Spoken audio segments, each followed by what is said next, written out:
नमस्ते दोस्तों, आइए सुनते हैं धारावाहिक मैं कुछ भी कर सकती हूँ की 10वीं कड़ी। कुछ भी कर सकती हूँ, मैं कुछ भी कर सकती हूँ। पॉपुलेशन फाउंडेशन ऑफ इंडिया की प्रस्तुति यूनाइटेड नेशंस पॉपुलेशन फंड का सहयोग और बॉम्बे लोकल पिक्चर्स द्वारा निर्मित। मुन्ना का अंदाजा गलत नहीं था। वो हमें डॉक्टर पाल की क्लिनिक तक लेकर जा रहा था क्योंकि उसे पता था कि ये सब गोरख धंधा वहीं हो रहा है।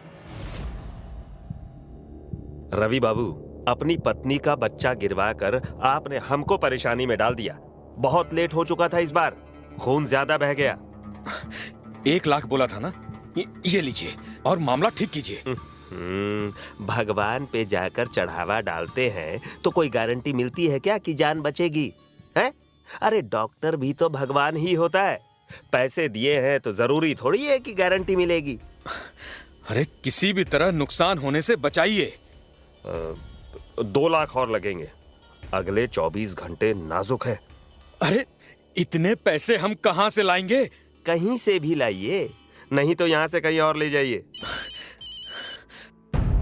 अरे अब ये इंस्पेक्टर का फोन क्यों आ रहा है? हेलो। अरे डॉक्टर पाल बाबू, आपने जो आदेश दिया था हमने वो कर दिया। जो आदमी आपके खिलाफ रपट लिखाने आया था ना, उसे डांट फटकार कर चुप करा दिया। मेहरबानी आपकी। अभी हम जरा बिजी हैं, बाद में बात करते हैं। देखिए, जो गलत करता है ना, उसको पुलिस के साथ की हमेशा जरूरत होती है। आप इतना हड़बड़ाइए मत, हमारी बात सुन लीजिए। अरे हम सोच रहे हैं कि जरा छुट्टी मनाने थोड़ा ये शिमला नैनीताल घूम आए हैं? ये बोलने के लिए फोन किया है आपने? हम अभी पचड़े में हैं। किसी भी पछड़े से निकलने के लिए हम हैं ना आपके साथ। एक काम कीजिए, जरा 30,000 रुपया भिजवा दीजिए हमको। हैं? पैसे नहीं है हमारे पास। अब देखिए, छापामारी का ऑर्डर हमको आते रहता है, समझ गए बाबू? हम क्या करें, कहीं कुछ। अच्छा भिजवाते हैं। पता नहीं किस चक्कर में फंस गए हैं हम। रवि बाबू, हमारे पैसों का इंतजाम कीजिए जल्दी। अरे एक तो आप, ऊपर से इंस्पेक्टर दिगंबर सिंह ने दिमाग खराब कर दिया। चैन की सांस भी नहीं ले पा रहे हैं हम। सीमा की सास को भनक लग गई थी कि ज्योति ने कुछ ना कुछ बता दिया होगा। उन्होंने सोचा कि रवि को सावधान कर दें, इसलिए जीजाजी को बार बार फोन लगा रही थी, लेकिन उनका फोन बंद था। अरे रवि का तो फोन बंद आ रहा है। कहीं ये लड़कियां वहां तक पहुंच ना जाए। अरे कैसे खबर करें हम उसको? अगर स्नेहा को पता चल गया तो वो सर पे उठा लेगी, बिन बात का तमाशा बनाएगी। हे भगवान, हाथ जोड़ रहे हैं, सब संभाल लेना।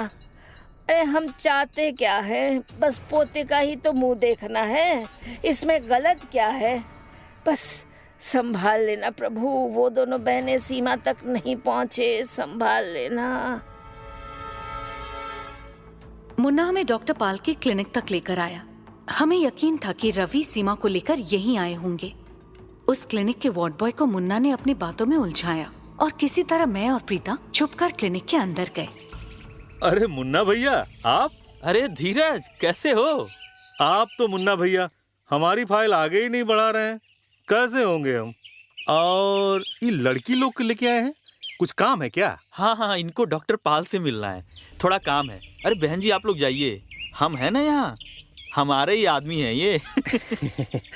कहिए तो बच्चा गिरवाने में डिस्काउंट भी दिलवा देंगे। अरे ये लोग खुद ही बात कर लेंगे डॉक्टर साहब से। आप जरा हमारे साथ बैठिए। अरे गप लड़ाई जमाना हो गया नहीं? डॉक्टर साहब जरा बिजी हैं। कोई बात नहीं, ये लोग उनके कमरे के बाहर इंतजार कर लेंगी। हम अंदर जाएं? हाँ जाइए। ठहरिए, हम भी आपके साथ चलते हैं। अरे यार रुको तो। अच्छा तुमको हम बताए कि नहीं, हमारे अस्पताल में एक वार्ड बॉय की वैकेंसी निकली है। मुन्ना भैया, आपके अस्पताल में लगवा दीजिए ना, अब तो जगह भी खाली है। वहाँ सुने हैं बहुत आराम है।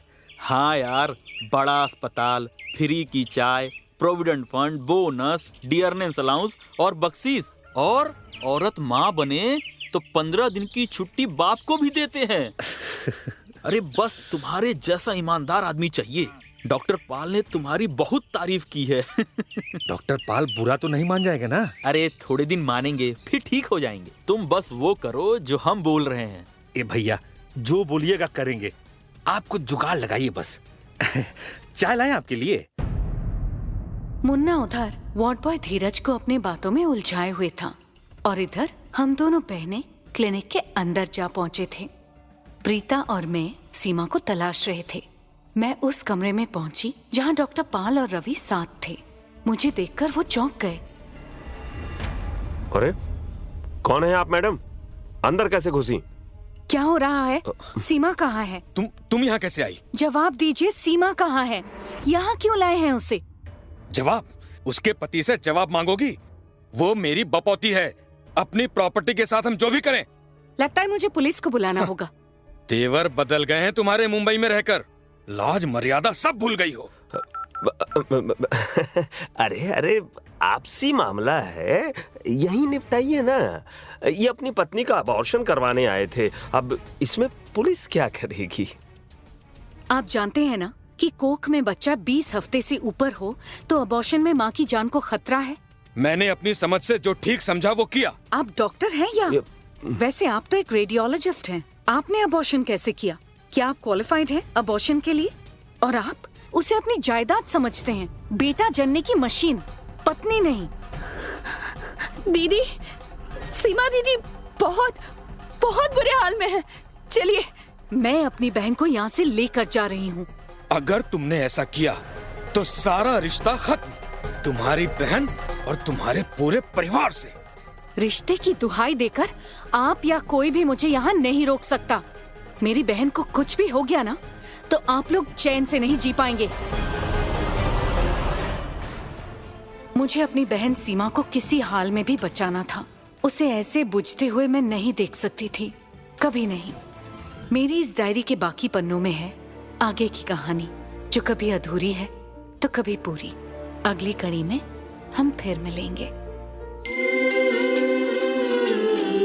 दोस्तों, बेटे की चाह में बार बार अबॉर्शन यानी गर्भपात सीमा की जान पर खतरा बन चुका है। गैर कानूनी तरीके से गर्भपात करवाने से किस किस तरह के नुकसान हो सकते हैं और इन्हें कैसे रोका जा सकता है? अगर आपके इस बारे में कोई अनुभव या विचार हैं, तो अपने फोन में नंबर 3 दबाकर जरूर रिकॉर्ड करें। फिर मिलेंगे। नमस्ते। मैं कुछ भी कर सकती